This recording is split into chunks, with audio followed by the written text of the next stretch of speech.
আমার আমার আমার আমি যখন প্রথম সিনেমা করি তখন আমার ওজন ছিল 84। আমি যখন দ্বিতীয় সিনেমা করি দাগি তখন আমার ওজন চলে গেছিলো 95, 97। যেহেতু একটু এইজড ক্যারেক্টার এবং একটা বাবা মেয়ের সম্পর্ক ছিল, সো আমার ডিরেক্টর এই সিনেমার জন্য আমাকে ধরে দিয়েছে, মানে ওজনটা ধরে দিয়েছে 75।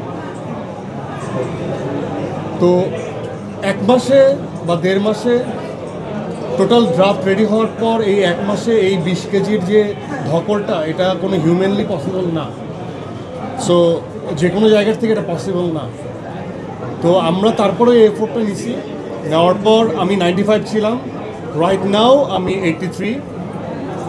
অলরেডি 12 কেজি ওজন কমেছে এবং আমি চাই, কারণ হেলথের সাথে মানসিক কানেকশন দরকার হেলদি পারফরমেন্সের জন্য।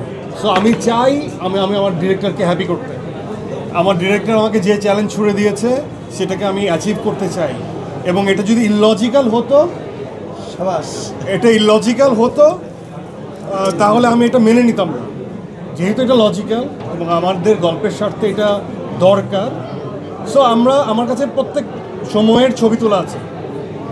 আমরা অবশ্যই আপনাদের সাথে সেই ওয়েট মেশিনের ছবিটা শেয়ার করব।